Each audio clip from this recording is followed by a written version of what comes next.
Welcome to the online presentation of what would have been our academic workshop for CSUB Antelope Valley. This workshop is specifically for fall 2020 incoming transfer students. This is what would have been the general session in which we're all in as a group, so we figured we can share this with you online, and then when we do your one-on-one advising, we can address the one-on-one specific information for you. So let's go to, let's get started. So first thing, welcome to CSUB Antelope Valley Satellite Campus. This is what our building looks like, and this is the university president, Dr. Zalesny, and there's me over in the background with my runners up. So first off, hello, this would be around the time we would introduce ourselves. My name is Leah Anton. I am the undergraduate advisor for CSUB AV, and this is Selena Delgado. She is our senior peer advisor. She will be graduating this summer 2020 actually with her bachelor's in sociology. When you do your academic advising, your one-on-one Zoom or phone, it's going to be with either Selena or myself. First off, let me start by saying me and Selena advise students from all the different majors in our campus. That includes criminal justice, sociology, child, adolescent, and family studies, liberal studies, business, interdisciplinary studies, natural science foundational, and our very new religious studies. So in addition to me and Selena, the staff advisor and the peer advisor for all majors, you also have access to faculty advisors. For example, if you are a child, adolescent, and family studies major or minor, you can meet with Dr. Reed. He will be your assigned faculty advisor moving forward. So after your first initial advising meeting with either me or Selena, you will then meet with Dr. Reed on a regular basis to plan your courses every term moving forward. For the fall 2020 semester, you do not have to meet with him. It's a good idea if you get in touch with him, but with your meeting with me or Selena, you'll be able to get your classes for fall, and you should be good to go for the fall term. If you are a sociology major, we have two full-time faculty advisors for the AV satellite. We have Dr. Castlestrand and Professor Sanchez. And you can meet with either one of them towards your academic advising, or you can meet with me and Selena moving forward. Okay, if you are planning on becoming a psychology minor, you can also meet with Dr. Evans for your minor advising as to what courses to take for the minor. As a student, because as you can see, we advise all the different majors. If you're communicating with me or Selena, it is very important that as a student you are aware and that you tell us what your major concentration is, what your student ID number is, and what your catalog year is. A catalog year is the catalog that you either came in with from your community college if you maintain enrollment on at least once per year since you attended the community college, or is the catalog that you get coming in as an incoming transfer student. So you could have an older catalog, or you can have a newer catalog, or you can have what we call a split catalog. Your academic outline is going to say on the top corner which of these you have specifically. And depending on what your catalog year is, that's what your requirements towards graduation look like. You have what we call catalog rights as long as you remain enrolled in school at least once per academic year. So if you need to take a semester off for whatever reason, after your initial semester here at CSUB, you can take a semester off without any penalties. You don't lose any rights. You can just continue enrollment thereafter. But if you stop attending for a year, 2 consecutive semesters, then you lose catalog rights. Not only do you have to reapply to the university, but you also come into whatever the current requirements are for your particular major or minor and or GE. If you provide this information, like your major, your minor, your ID, your catalog, there's a lot more likely for us to be able to answer a quick question over phone or email without needing a full advising appointment to answer that question. If your question requires us to look into your student records, then we will ask you to make an appointment so that we can review your records thoroughly and answer that question accurately. So just be aware, but there are some questions we can answer over phone or email. So if you end up with a quick question, you can send it to us, and if it's something we can answer right away, the more information you provide, the more likely we are to be able to answer it. But if it does require us to go and dig through your student records, it's best if you do an appointment, or you come in during walk-ins. I'm going to go over walk-ins in a little bit. So a little overview of what we plan on doing today. So the overview is that we are going to try to do, we're going to go over general information, give you some announcements about your requirements, your academic worksheets overview. We are going to explain your myCSUB, specifically your student center, where you can view your registration holds. You can check your to-do list. You can view your registration appointment. We're going to show you how to do class searches, specifically for the AV satellites, as well as how to do class searches for your general education courses. So you've completed your lower division general education courses at your community college, but you still have upper division general education courses to complete at CSUB. These are courses that were meant to be done at CSUB, so it's not something that you forgot to do prior to transfer. It is meant to be done after transfer. I'll review those in a little bit. More specifics will be in your academic outline, but I want to go over it as a general overview first. We will help you add classes to your shopping cart. If your academic advising is prior to June 15th, all you can do for now during your one-on-one is put classes in your shopping cart. You won't be able to enroll in classes until after June 15th, but we're still going to show you how to do that when the time comes. We're also going to show you what to do if you encounter registration errors, like there is a prerequisite that you currently have in progress. You will need for either me or Selena to overwrite that for you, and I'm going to show you how to do that. And again, this is not your one-on-one advising. This is the general overview of everything we need to do, but it is going to help you towards your one-on-one advising. So when we do your one-on-one advising, it's going to be more specific to you and what your requirements are. What you came in with, what you transferred over with, what you have left to graduate, what you plan on taking in fall, how many classes do you have left, how many should you take every semester, when are you graduating, all of that will be done in the one-on-ones.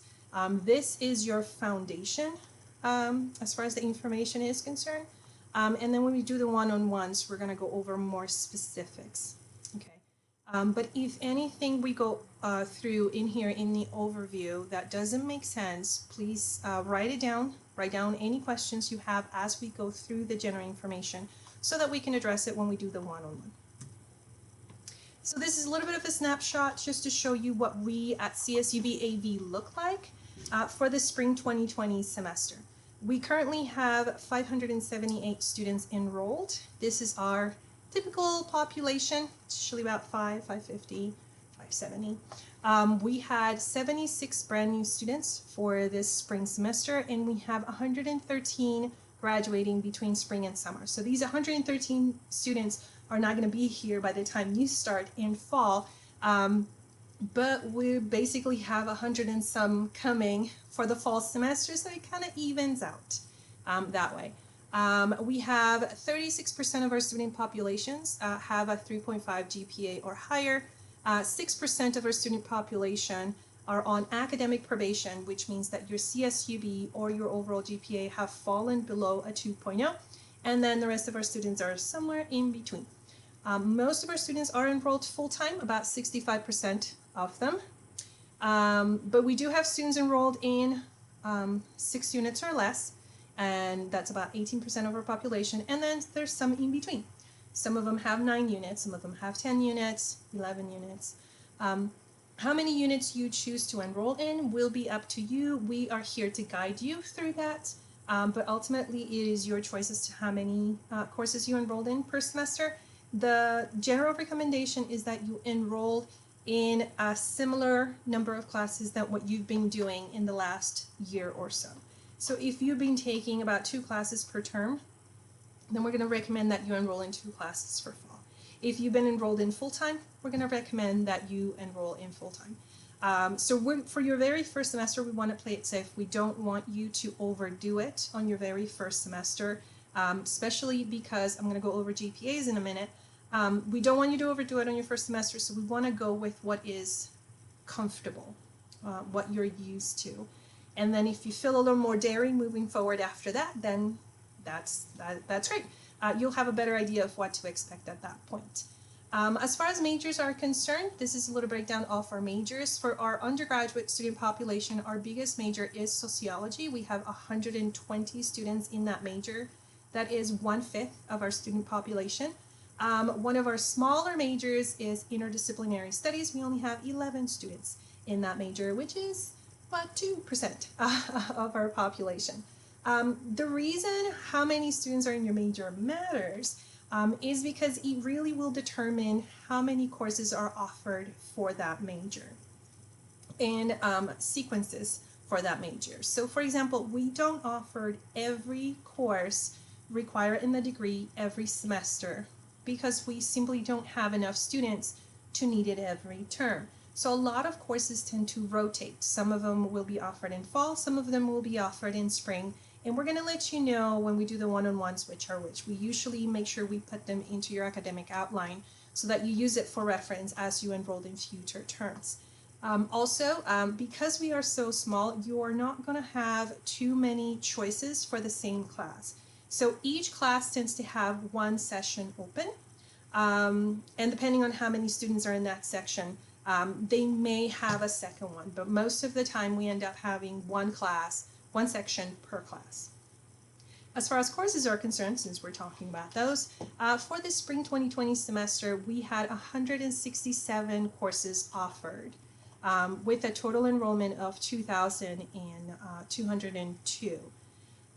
Most of our classes, about 38% of them, were face-to-face. That's your typical, you're there, the instructor there, you're in a classroom setting, nothing new there. Then we have our ITV. This is the one that most students are not quite sure what it means. So for our ITV classes, this is when an instructor is teaching both campuses at the same time. So the instructor is usually at the Bakersfield campus with a classroom full of students, and then he's also teaching, or she's also teaching, the AV satellite at the exact same time. So when you come into your room in the Antelope Valley campus, you come in to a screen that is showing your instructor doing the lecture. You can hear him or her, you can listen to him or her, they can see you, they can hear you. So if you raise your hand that you have a question, they see you and they can interact with you on real time. This is not a recording, this is a live class taking place. So ITV classes will have a specific date and time for you to come to class. It's just your instructor is teaching from the Bakersfield campus instead of right in front of you. For online classes, as you can see, the biggest ones we have is either face-to-face or online. So online classes do not require you to be on your computer at a specific date and time. These tend to be a little more independent classes. The instructor will give you what assignments you need to do, what days and times these assignments are due. But if, for example, an assignment is due on a Thursday and Thursdays just don't work for you, you can turn in the assignment anytime prior to that Thursday. You don't have to wait till Thursday to turn in the assignment. That's just the deadline that the instructor has chosen, probably because that's a good time for him or her to start reviewing the work that you've submitted. But you do have the freedom of setting aside time that works for you to work on that class. We also have hybrid classes. The hybrid classes is not that many, about 5% of them, but this is the ones that combine either face-to-face or ITV with online. So half of the work is done at a particular day and time, and the other half of the work is done online through modules, class discussions, turning in papers, things like that. Some majors do offer internships and independent studies. There's about 10% of those here. It really depends on your major whether an internship or an independent study is available to you. So that will depend on your major, and we'll show you on your academic outline. Okay. So tutoring services, we do offer some face-to-face tutoring at the AV Satellite, but most of our tutoring is offered online through NetTutor. To register for your NetTutor account, so CSUB is already paying for this. You don't have to pay out of pocket for it, but you have to wait until you get your CSUB email account to register for this. You will receive your CSUB email account after you've registered for classes. So they don't offer applicants a CSUB email account because we get a lot of students that apply, but not everybody actually attends.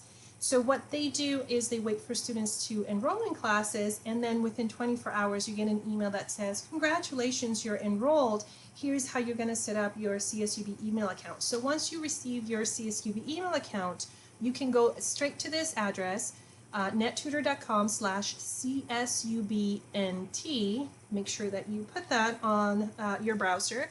And it'll ask you to submit your username, your first name, your last name, and your CSUB email. Once you do this, they're going to send a temporary password to your CSUB email for you to create your own password and be able to log in thereafter. These are professional tutors. They have bachelor's, master's, and PhDs, most of them masters and PhDs. They do live video, audio, or chat to do your tutoring, and they also offer services like dropping off a question or dropping off a paper if you just need another set of eyes to take a look at it and send it back to you with some feedback. They offer most, if not all, of our subjects in here. Like they have English, they have math, they have business, they have child development, communications, criminal justice, psychology, geology, and so many more. So take advantage of this. I would recommend that you register for the NetTutor account as soon as you get your CSUB email, because you don't know when you're going to need it, and you don't want to have to deal with having to register for it thereafter. You want to be able to just log in and get help at that point. All right. So registration announcements, I've mentioned it already, but just in case, registration for incoming transfers begins June 15th. So again, if you are doing your academic advising prior to June 15th, you cannot add classes just yet. But you can put classes in your shopping cart, getting ready for your registration starting June 15th. So when it comes time to register, you'll just continue with your enrollment and then you'll be perfectly fine. If you are doing your academic advising June 15th or later, you'll be able to add your classes during your academic appointment or even earlier, and then we can just review them once we do your one-on-one advising at that point. Okay, regardless of when you register for classes, tuition fees are always due Thursday before the semester starts. And this happens every semester. So if you were worried, because I know some community colleges, you have to pay your tuition fees within 24 hours of registration. That is not the case at CSUB. It doesn't matter when you register, everyone's tuition fees are always due Thursday before the semester begins. And this should allow enough time for you to be able to get your financial aid worked out and get everything you need ready to start the term. Okay, and we're going to go over tuition fees soon, so don't worry, that information is coming up if you're wondering about it.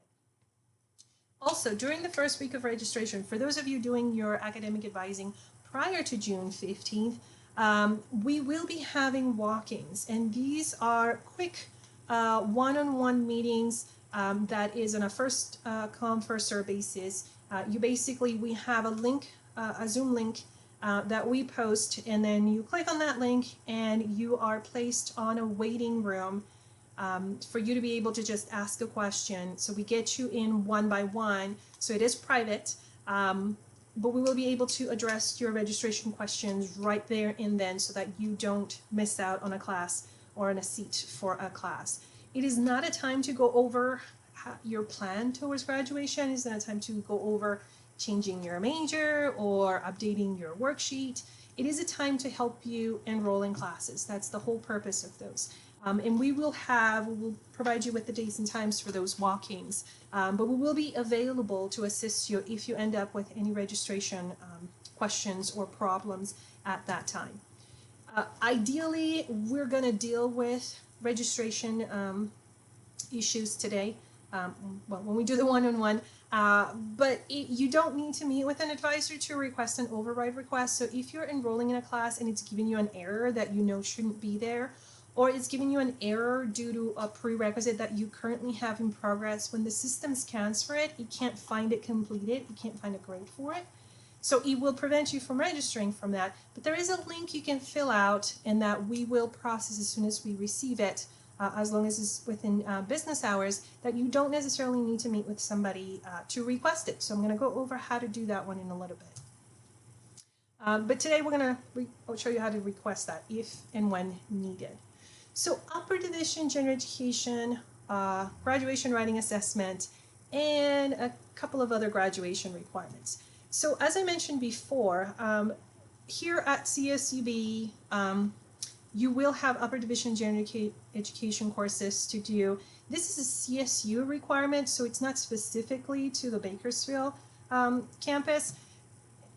Everybody has to do upper division Gs. So you've done, for example, your lower division science courses, right? A lot of you took an intro to biology or anthropology or astronomy or geology or a combination of those. Well, now you're going to have an upper division science that you'll need to do here as part of your upper division general education requirements. It is only one class. It is a lecture class. There is no lab component to it unless you are a liberal studies major, for which you have a little bit more advanced sciences that you have to do. But we will review which science classes you need based on your academic outline. Another one you might need to do is your upper division C, which is your arts and humanities. So once again, you've done your lower division arts and humanities at the community college. Now you're going to do one upper division arts and humanities here.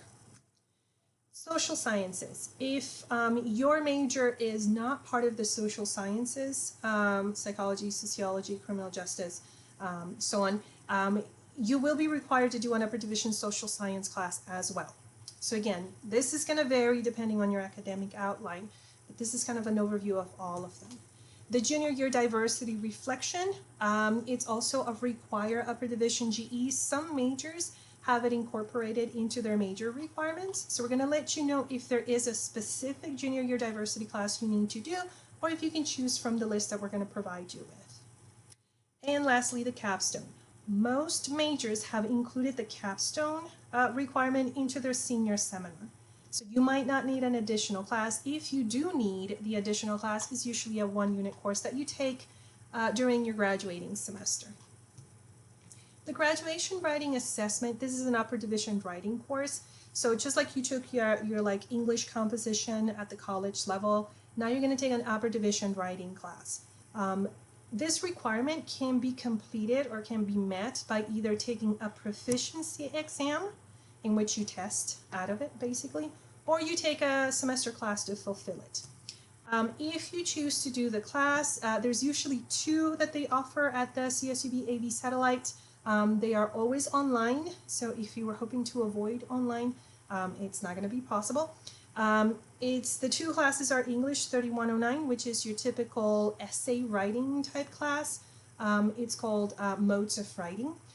Or you can do Communications 3008, which is technical and report writing. This one's a little more business oriented, like typing up memos for a company, more business communication like, but either one of these would be a class that you can take to fulfill this requirement. If you choose to do the exam, so if you're thinking, I don't want to take another writing class, my writing is pretty good, I'm pretty sure I can test out of it, that's great. You can take the exam. The exam is offered in September and February every year, and the deadline is always 3 days in advance. So the exam tends to be on a Saturday. It is available at the AV campus. It is in person. It is handwritten, and you do have to pay a $25 fee to take the exam. Note, the fee is not to pass the exam, is to take the exam. I have had a few students that says, well, I didn't pass it, I want my money back. You can't do that. It's to take the exam. So, but you take the exam and you pass the exam. That means that requirement, the graduation writing assessment requirement, is met. You don't have to take a class on top of it. You're taking the exam instead of it. Main difference between these two, if you take a class, which is going to be for the full 16 weeks, you earn 3 units at the end of that term because you were there the entire time. If you take the exam, you don't earn units for that exam. So you're not going to come with 3 units for taking that test, but you are meeting the requirements. So if you don't need the units, taking the exam makes sense because it saves you an entire 3 units that you don't have to take towards graduation. Whether you take the class or you take the exam is really up to you. It is a personal choice. I do get students asking, well, what do you recommend? And basically, if you feel comfortable and confident enough to take the exam, go for it. If you feel like I could use some help with my writing, take the class. Whether you take the class or the exam, I would recommend that you take it as soon as possible, because if you take the exam and you pass it, then you know I'm not going to need this class moving forward. And if you take the class early on, it's going to help you on how to build better essays for the rest of your classes. So I feel like you can't go wrong by taking it soon, if it's available and it fits with your class schedule that particular term. Graduation application. So as you're getting close to graduation, you will need to apply for graduation about a year in advance. The graduation application is usually due in February or September. Notice it's around the same time as the GWAR exam. They do charge you a $70 fee for it, which you pay through your myCSUB account, but you cannot apply for graduation prior to earning 84 units towards your degree. And some of you might say, I already come in with 102 units or so. I'm going to explain how units work in a moment, but usually you can't do it immediately after transfer. It usually takes 1 or 2 semesters to be able to apply for graduation. And we will, when we do the one-on-ones, we're going to help you determine when, at which point during your academic career, should you apply for graduation. And we will keep in mind those deadlines of February or September. So for now, nothing you need to worry about, and we will show you how to do it, but nothing pressing at this point. Just know there is an application, there is a fee for it, you will have to apply at some point, and we'll try to guide you and remind you as to when to take this or when to apply for graduation. This is a list of our majors and minors available at CSUB Antelope Valley. We do not offer all the majors that they offer at the Bakersfield campus because, again, we are small, we have a smaller population of students. But if you are considering switching your major, so for example, let's say you came in as sociology, and as a sociology major, you've done your GEs, you've done your history, you've done your political science, you've done your statistics, your inter-sociology, and you've done your either sociology of sex and gender or the race and ethnicity class. But you are thinking or considering switching to, let's say, criminal justice. Yes, they have the same general education, they have the same US history, they have the same political science, they even have the same math class and an intro to sociology. So all of this is pretty much the same, except this major will require you to have, and it kicked me out, sorry about that, will require you to have the intro to administration of justice in order to be able to switch to that major. So this is a list of what prerequisites you need to have in order to declare that major.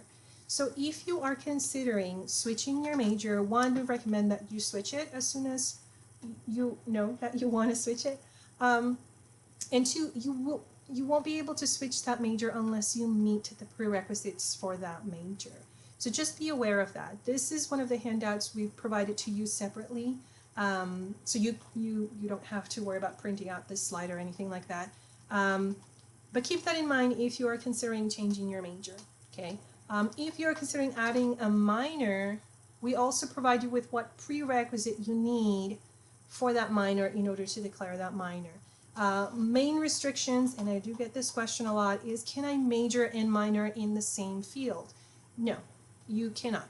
So if you major in sociology, you cannot minor in sociology. You would minor in a different area. The whole purpose of a minor is to give you a little bit of information off that field. It's not as much as a major would, but it's enough so that you gain an understanding in that field that otherwise you wouldn't have obtained if you didn't have a minor in that field. Minors are usually optional. You're not required to have a minor, but if you choose to have a minor, you will need the prerequisite for that minor.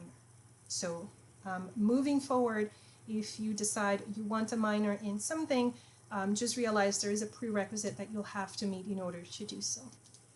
Okay, hopefully that made sense. Let's continue.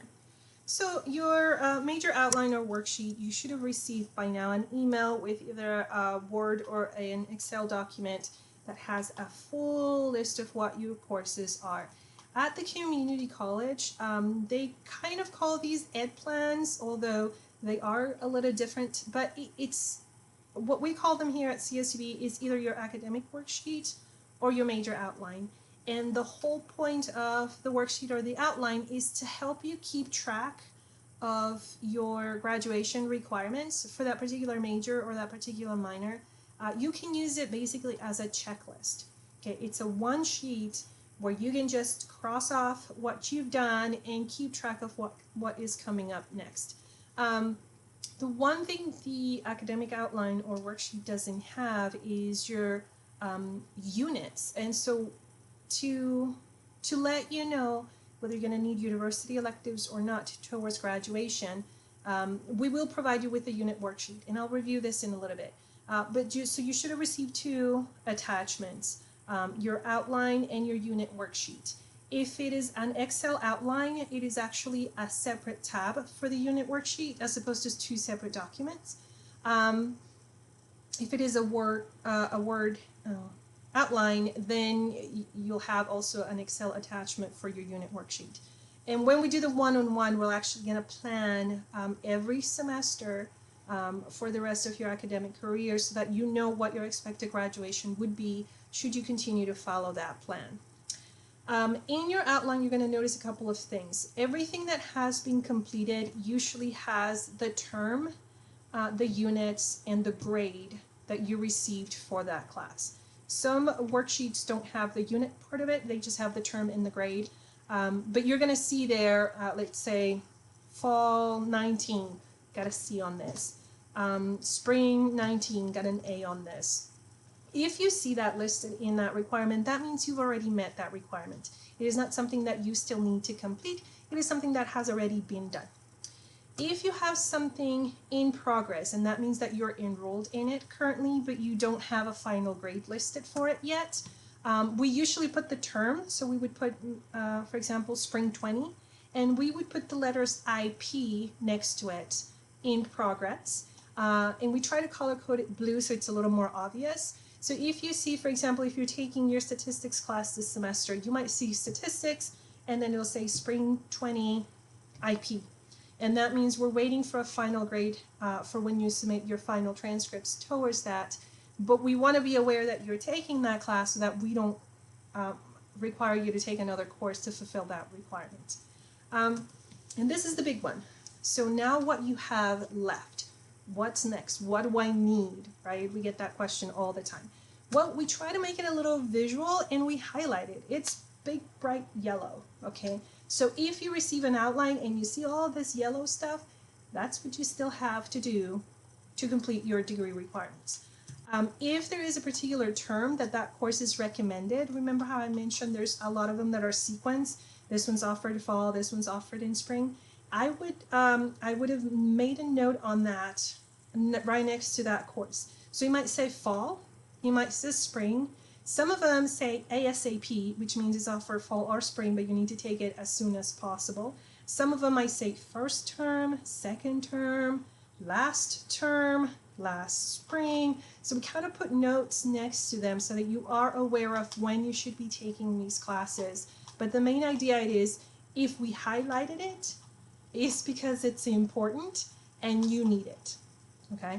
When we do the one-on-ones, again, we'll address it a little bit more, but these are general guidelines for all the worksheets. I didn't put anything in this example because all the majors do their own academic outlines and worksheets, so none of them look the same. So depending on your major, it looks slightly different. And if I showed you one from a different major, you're just gonna get confused. So this is what applies to all of them. So hopefully this can help you at least start understanding your academic outline or worksheet enough so that you can ask questions when we have our one-on-one. Okay. So this is the unit worksheet that you're going to receive in addition to the academic outline. This one is the same for everybody because it's not created by your major. This is something that I came up with to help you keep track of your units. One of the common problems we had when I first arrived to CSUB AV is that students were like 1 unit short towards graduation, and that is just horrible. Right? You think you're done, you did all your major classes, you did all your minor classes, you did all your GE classes, and then surprise, you're not graduating because instead of earning 120 units, which is the minimum towards graduation, you ended up earning 119 and you didn't know about it. So something that you will be very aware of when we do your one-on-one is we're going to break down these units for you so that there is no possible way that we missed important units that you needed to take in order to graduate. So the degree, a bachelor's degree, requires 120 units minimum. So as I mentioned, if you end up with 119.5 units, you will not graduate. So you need to have at least 120.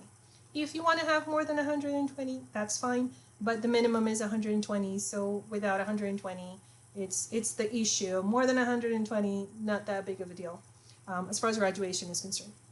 Out of these 120 that you need to graduate, no more than 70 can come from a community college.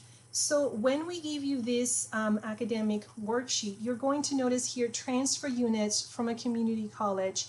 And if you came in with 105 or 85 or 72 or anything above 70, we are going to cap it here to 70 because we are aware that the university will not give you more than the 70 towards the 120 overall.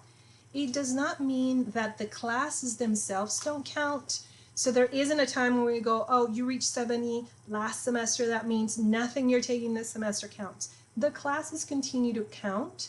They just don't add up to more than the 70, which is the max transferable from a community college. You could have additional units from something else. For example, you could come in with AP, you could come in with CLEP exams, you could come in with other university units because this is a maximum for community college. So if you attended another university or a combination of another university and a community college, then your maximum transferable becomes 90. And that is to meet your residency units, which is courses taken at CSUB.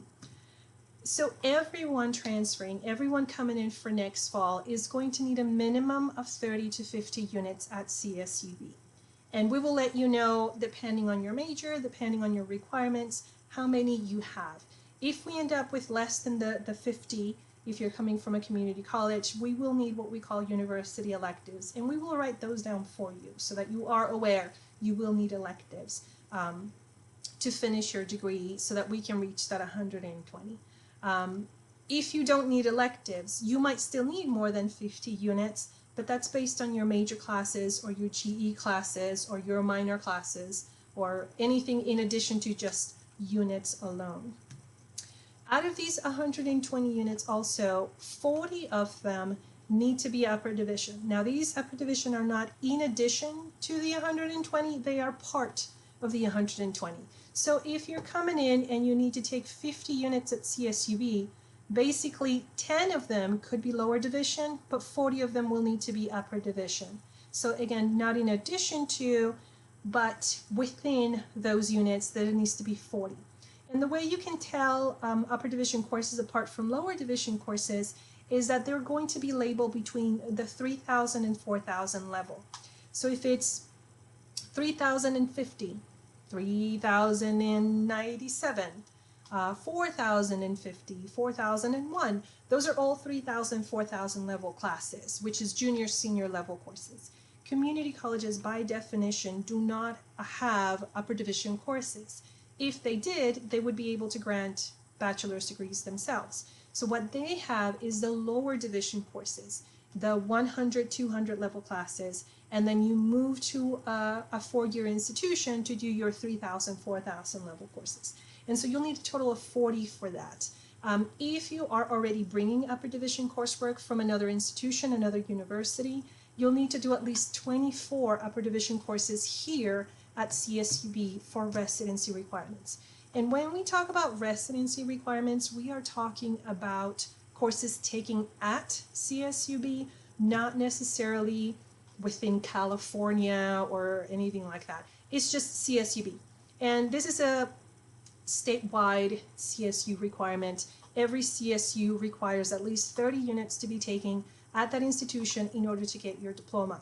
What they basically don't want is someone coming in with 119 units, taking one unit here and then saying, I got my diploma from CSUB. But they do require at least 30, and out of those 30, they require at least 24 to be upper division courses. We'll walk you through this. I'm just giving you this information so that you know, but if and what applies to you specifically, we will review individually with you. But if something like this it concerns you, makes you a little bit worried, write it down. We can talk about it a little bit more when we do the one-on-one. And again, just specifying residency means at CSUB, doesn't mean anything else. And then as far as GPAs are concerned, we also keep track of those. So you're going to notice we keep track of all of your other ones here. We also keep track of your GPAs. And for GPA minimums, you only need to meet a 2.0 in all the different areas that we have. So what are these different areas? Your CSUB GPA. So your CSUB GPA needs to be a 2.0. You're going to notice because this is your very first semester at CSUB, you don't have a CSUB GPA, just like you don't have any residency units met. This is normal. This is not going to change until you've completed at least one class here, and then we can figure out what your CSUB GPA is and what your CSUB units are, your residency units are. But you will need to have at least a 2.0. I'm going to go over the GPAs in a minute, but I'm going to show you why your first semester is very, very important, because you don't have a GPA to fall back on. You may have an above 2.0 coming in, but you don't have a CSUB one yet. So your very first semester will determine what your CSUB GPA is. So again, very important on your first semester. Also, you're going to have a minimum of a 2.0 in your major that is required, and this will count courses from your community college as well as your courses at CSUB that are part of your major. And then if you have a minor, it's also going to include your minor GPA. If you don't have a minor GPA, we're just going to put not applicable next to the minor GPA because we don't care.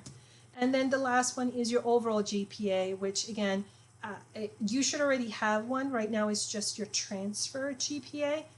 But once you have a CSUB GPA, it's going to be combined, and then that's going to be your overall. It's everything, whether it's in your major, in your minor, in your GEs, an elective, or a random class you just took for fun. It includes everything that you've taken at the college level at that point. University grading versus community college. This one is very important, especially for your very first semester coming in. Okay, so here is a little bit of a breakdown of how grades work at CSUB. CSUB uses the plus and minus grading system. And what that means is that a lot of community colleges have A, B, C, D, F. They don't have anything in between these. Here at CSUB, you can have an A minus, you can have a B plus, you can have a B minus, you can have a C plus, you can have a C minus, you can have a D plus. You get the point. Look at the course descriptions for your specific grade requirements if they have any. I get this question a lot of the time. Do I need a C or better in this class? It depends on the class. It depends on your major. It depends on your minor. It depends on your overall GPA. For some classes, D is actually considered passing. However, if you got D's in all of your classes, you're not going to be able to meet that 2.0 GPA that you're required to have. So even though a D might be a passing grade, you're still running into the situation that you are falling below the 2.0 minimum in order to keep graduation requirements and not to fall under academic probation. Now, we mentioned to you that your very first semester at CSUB is crucial as far as GPAs is concerned, and this is because it has the most impact. You're coming in with no CSUB GPA, so you have no classes to fall back on.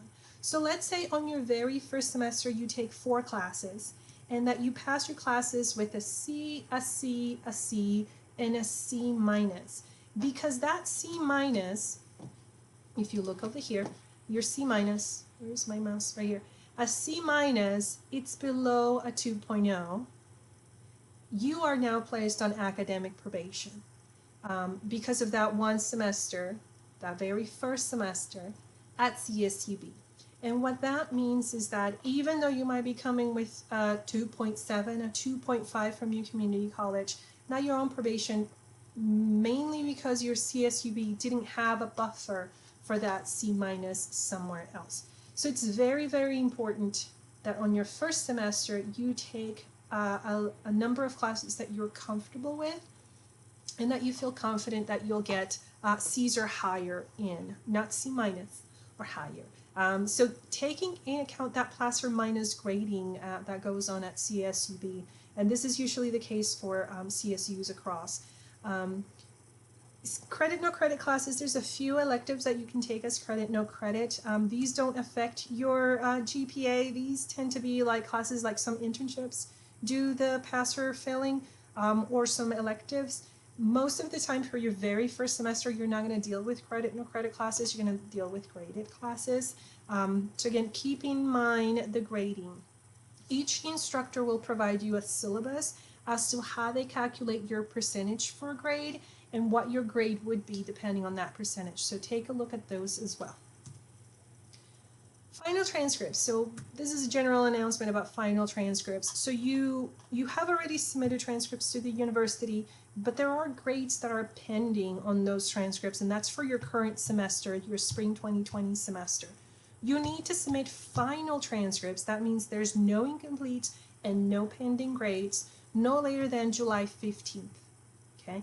If you're enrolled in summer classes, you will have to submit transcripts after the end of summer, but these are in addition to the ones you're submitting by July 15th, not wait and pass July 15th and then submit transcripts. No, you still submit them by July 15th, and if there's still grades for summer that are needed, then you submit yet another set after summer.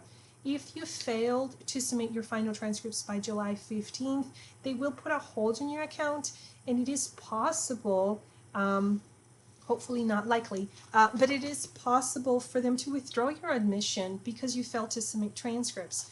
So take the deadline very seriously.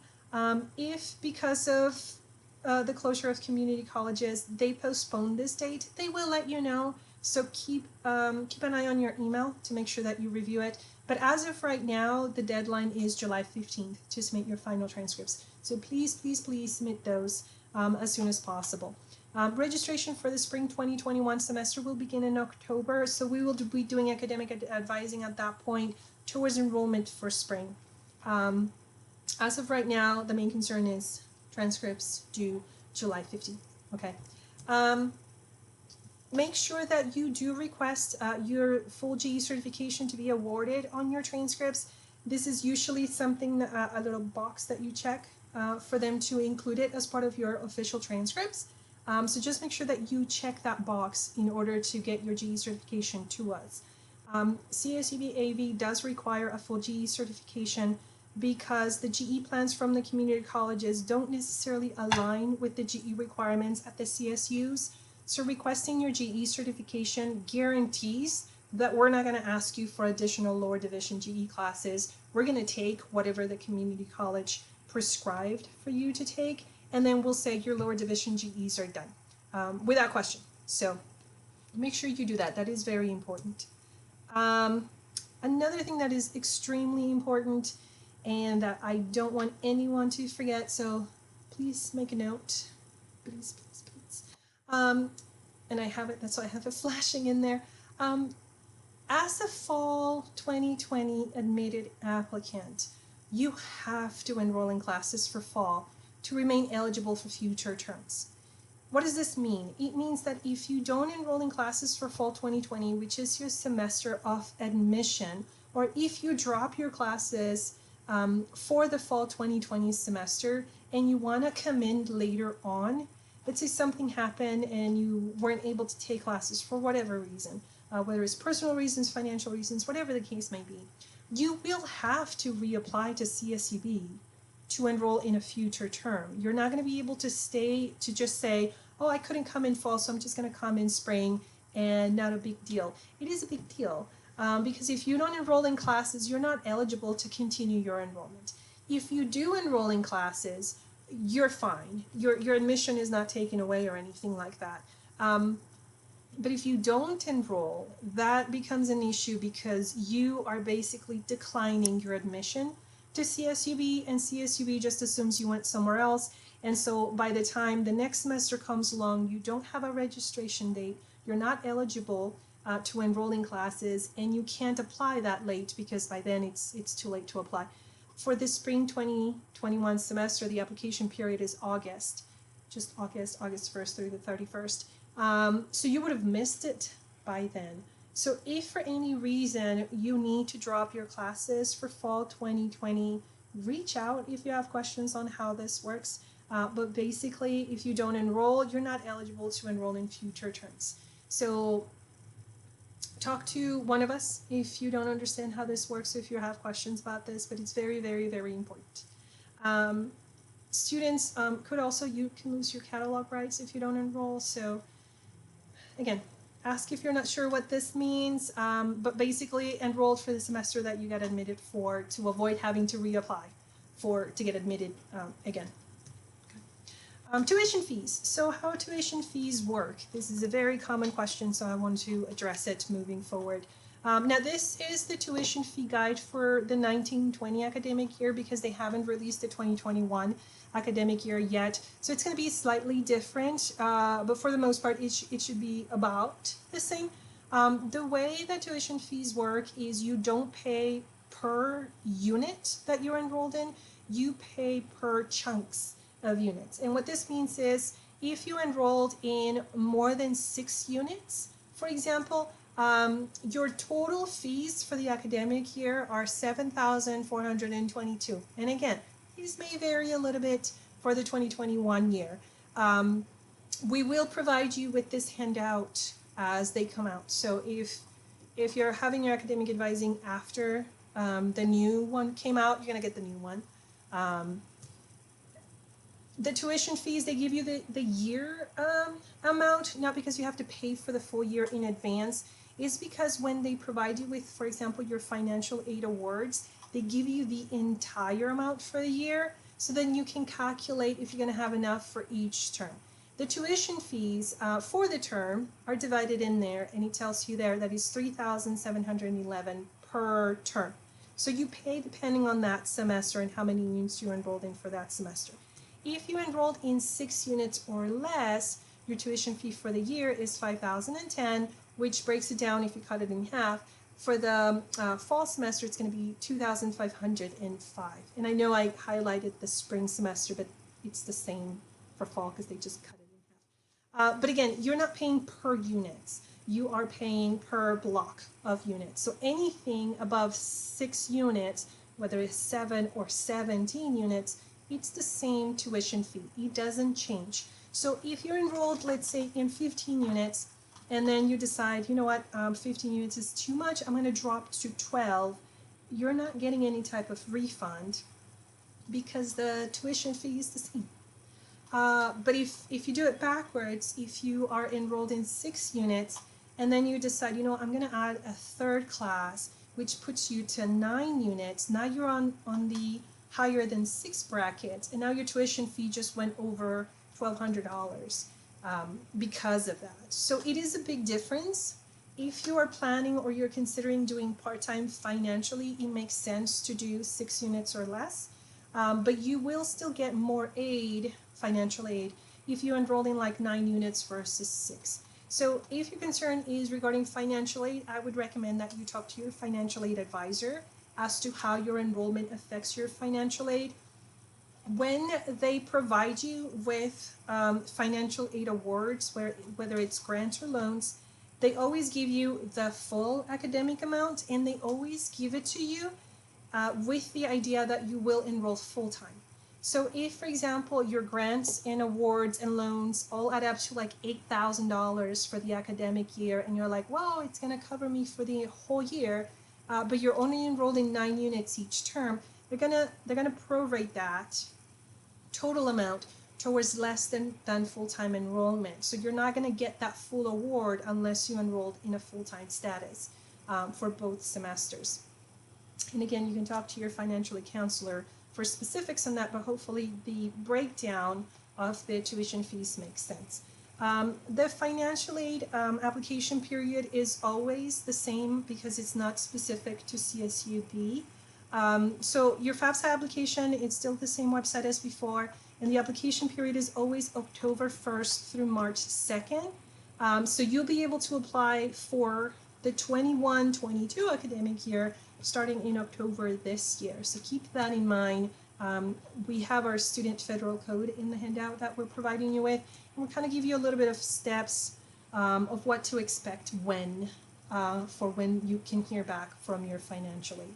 If your financial aid is still being worked on, you haven't received an update from them, once you enroll in classes, they'll get that going a little faster. So you will be able to figure out how much aid you're getting and how much you'll be responsible for if it doesn't cover the full amount prior to the due date, which is the Thursday before the semester begins. Okay, a little bit of an overview on our website. So a couple of things you need to be aware of on our website where multiple resources are. One of them is under current students. You can click there for information on your myCSUB and things like that. If you scroll down, there's actually a section for Antelope Valley specifically, where you can find directories and programs and faculty and things like that specific to AV students. I'm going to go over it. Oh, and this one's covering it, so I don't remember what that one is. Oh, the directory. That was the directory. Sorry, my camera was blocking it for some reason. So here it is. I scroll down, and now you can see that picture that says there, Antelope Valley campus. Okay, so that's us. And then that bar on top continues to follow you as you scroll down, so you don't have to worry about losing it on the top. It'll just continue. And once again, the directory is further down. Here it is, campus directory.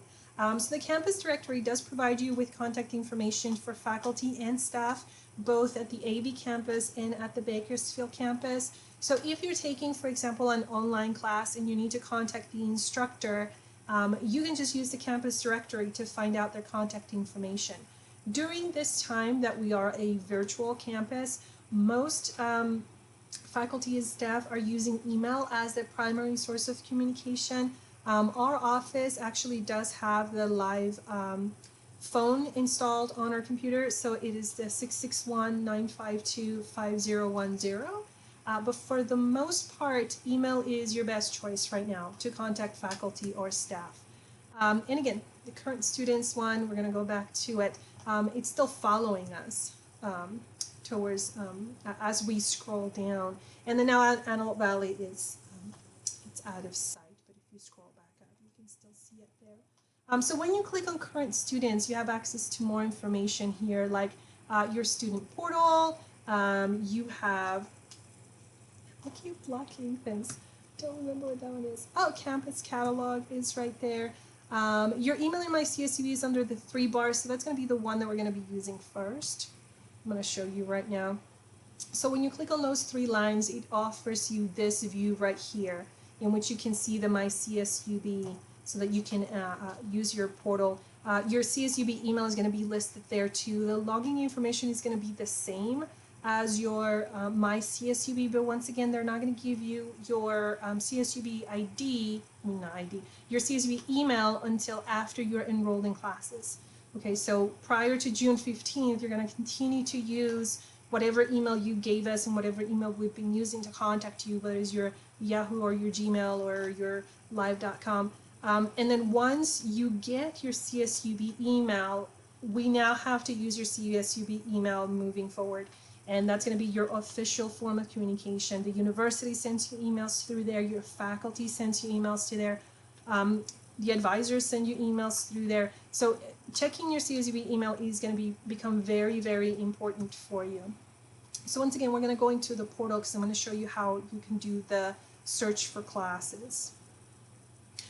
Student forms, that is an important one. So under the admissions tab, there is a link to student forms, and any possible form you can need is going to be there, whether it's an add form, the add and drop forms, requesting an extension in units, requesting academic petitions, any form you can think of as a student, it's going to be there. So very handy to look for it. And there's a link there for financial aid in case you want to contact your financial aid advisor, or you want to know how they're handling things, or if you want to know where to turn on documents, that kind of stuff.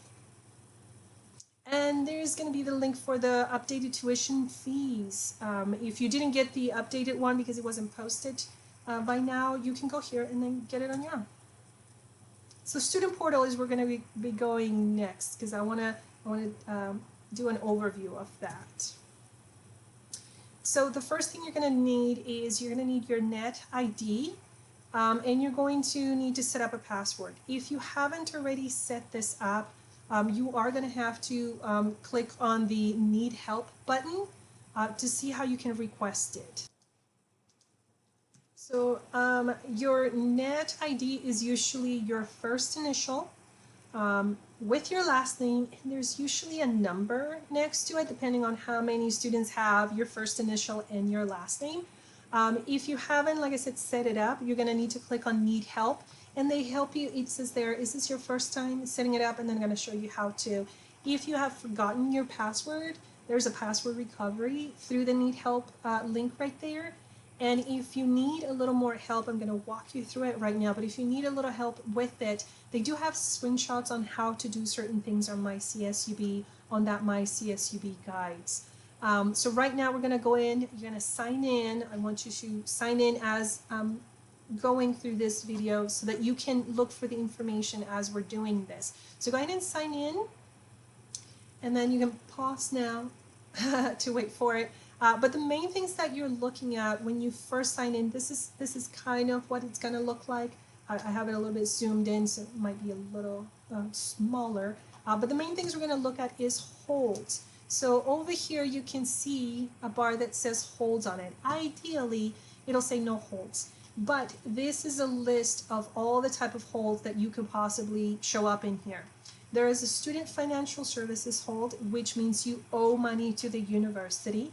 There is the student financial agreement, which is just you acknowledging there is such a thing as tuition fees, and if I enroll in classes and stay enrolled in those classes, starting the first day of school, that I am responsible for paying for those classes. So you're just acknowledging that you understand this. You're not saying I'm going to pay you whether I enroll in classes or not. You're saying I understand how it works. I understand that I will pay this tuition fees if I remain enrolled past the first day of school.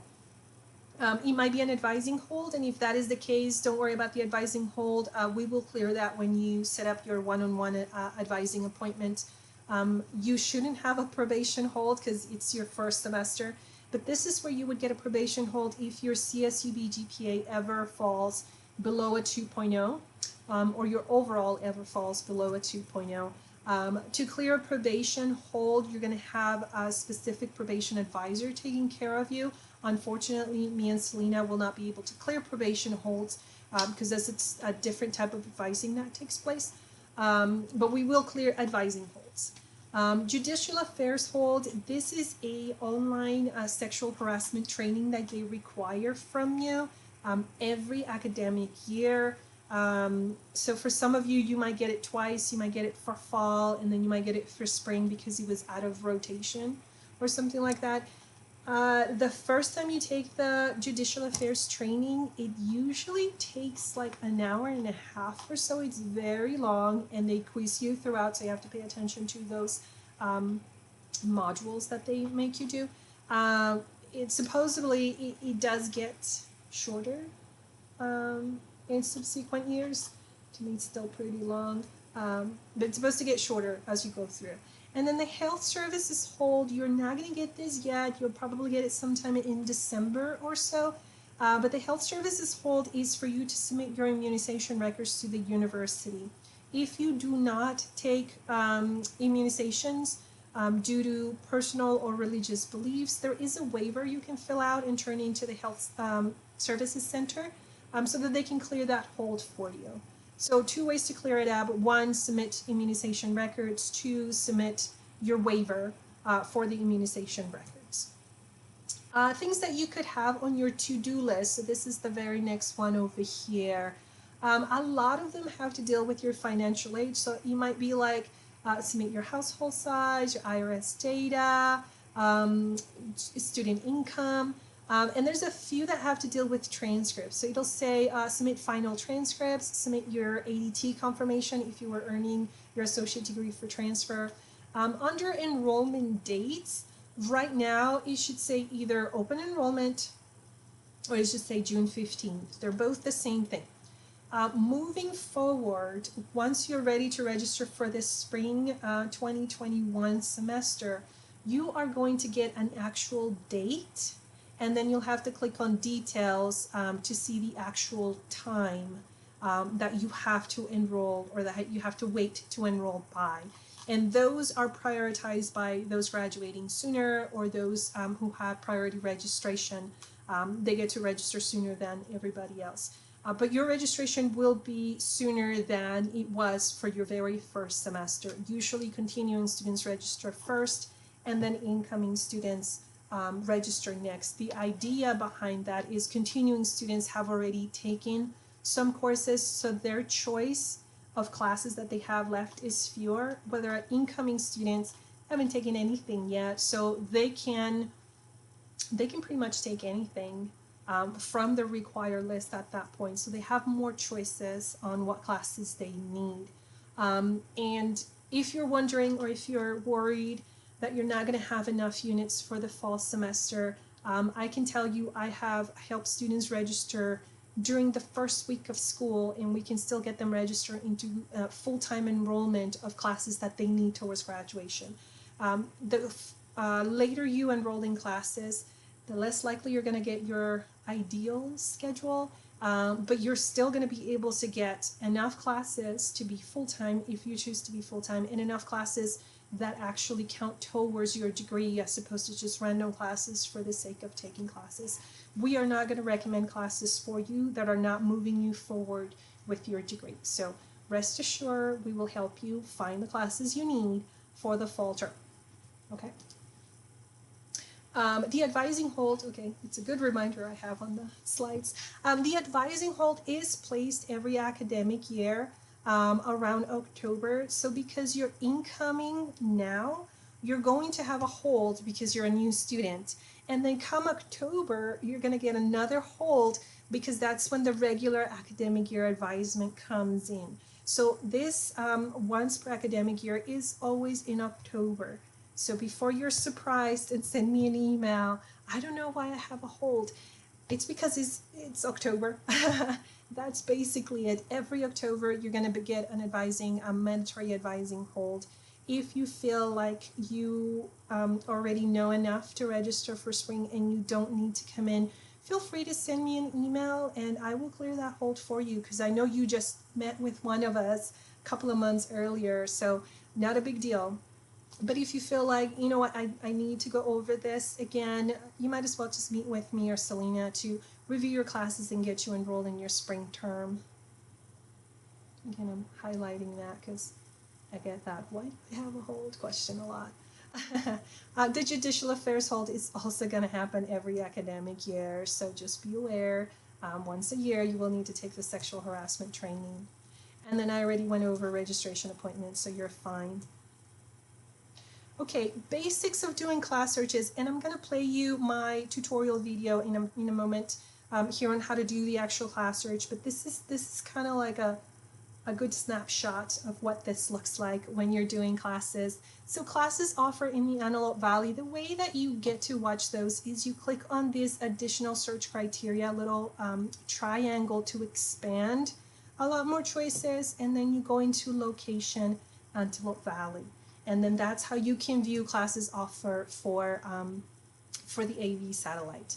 For general education courses, this is when you use the course attribute drop-down menu, and you can select upper division general education so that the course attribute value on the bottom gives you that upper division B, C, or D. If you are looking for your junior year diversity or your graduation writing assessment, instead of doing upper division general education, you will pick junior year diversity reflection, or you will pick graduation writing assessment. Okay. It's only for the upper division B, C, or D that you do the upper division general education title for the course attribute there. If you are searching for a particular type of instruction, you could use the mode of instruction filter. But once again, I want to remind you that not every course has multiple offerings. If you were hoping to get your entire degree online, it's not possible. If you were hoping to get your entire degree face-to-face, it's not possible. One of the reasons I share the snapshot with you was to make you aware of all the different offerings we have and what the percentage of those offerings are. And so you saw it was pretty much a little bit of everything. You can minimize it for those sections where you get a choice as to whether if you want to take mostly face-to-face or mostly online, but there is no possible way to only take one type. You will have to take at least one class in each one of the mode of instructions we have, which is the face-to-face, the ITV, the hybrid, the online. Okay. Yes, it does allow you to search by specific days and times, but because we have very limited list of course offerings, I'm not sure the days and times are going to work for you unless you're looking for an elective. And during your first semester, we're going to try to keep you focused on class requirements instead of electives at this point. Moving forward, you'll be able to do electives, but right now, not yet. Go to www.csub.edu.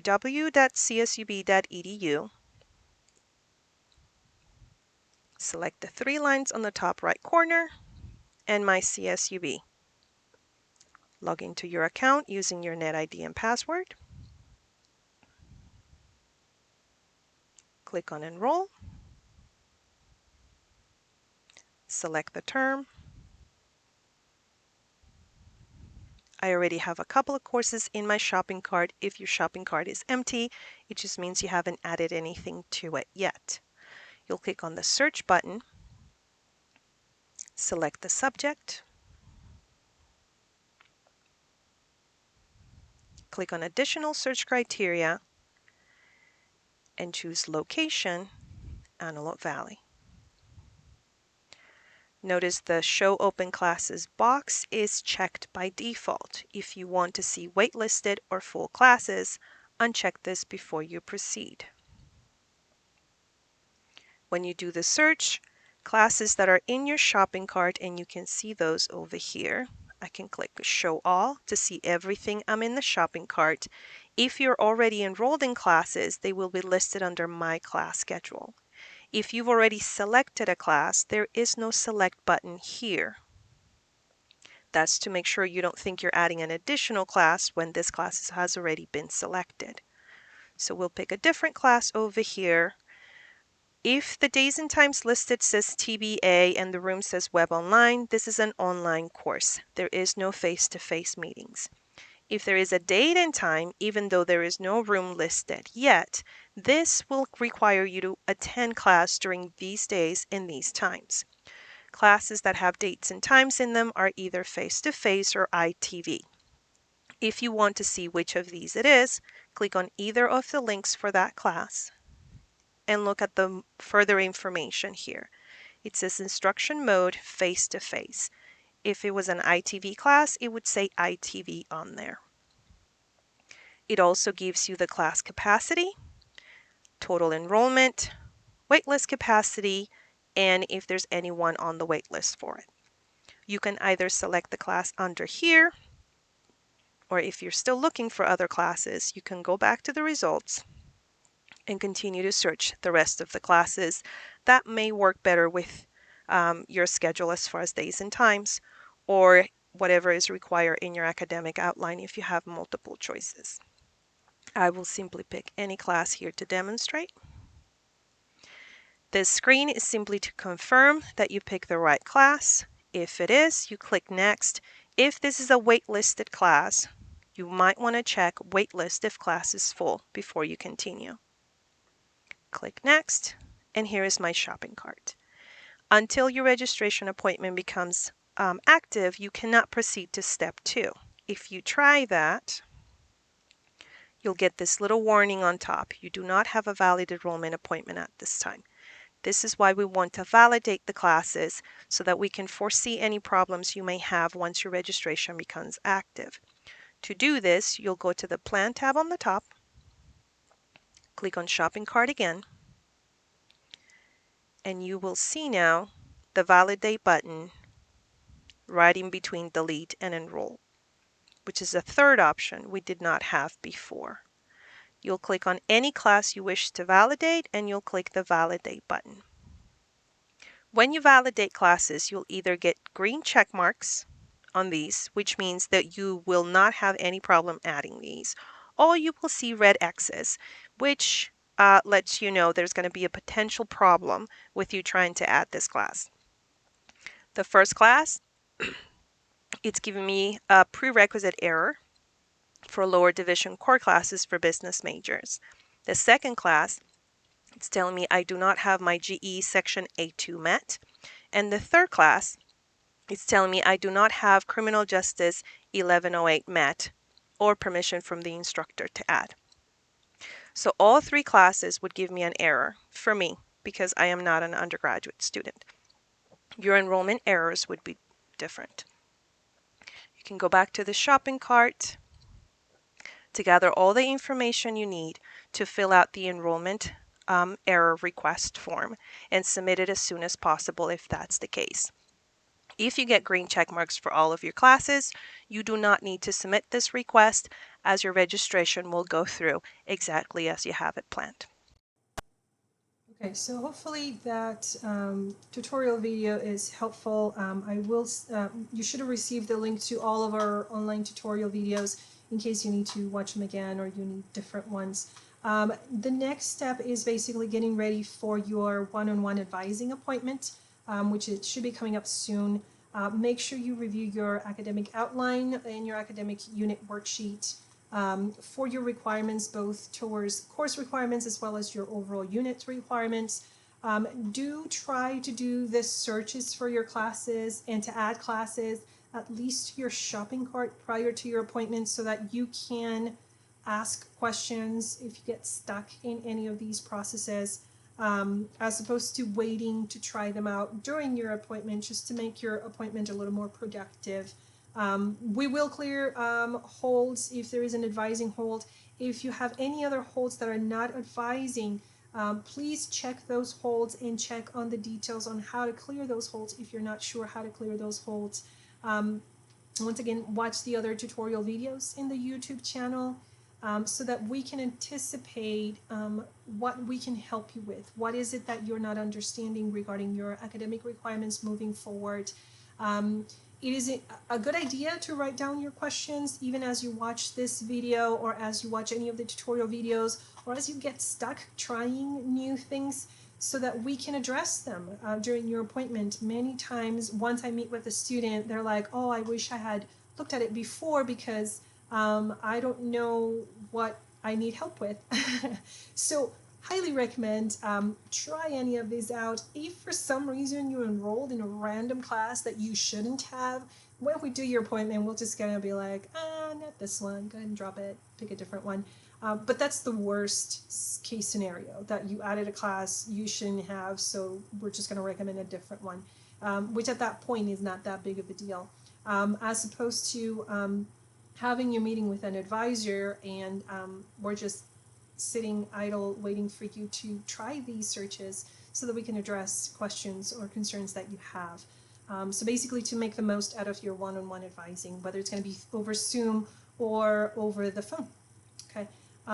So hopefully this was a good overview of everything you can expect. I know it is a very long video. I truly apologize for that. But there is so much information that you need to know. I am hoping that having it on this video format will assist you into being able to rewind or go to specific areas that you need a little bit more clarification on, and so that we can provide you all of this prior to your one-on-one advising, so that we make, like I said, we make the most out of your time with us when we're addressing your questions. So we look forward to meeting with you. Both me and Selena are going to be ready to assist you into planning out your classes, not only for fall, but for the rest of your time here at CSUB AV. Feel free to reach out to us for questions or concerns. And again, write everything down. That way, when we have our one-on-one appointment, we can assist you best. Okay. Thank you so much. Enjoy the rest of your day, and we'll see you soon.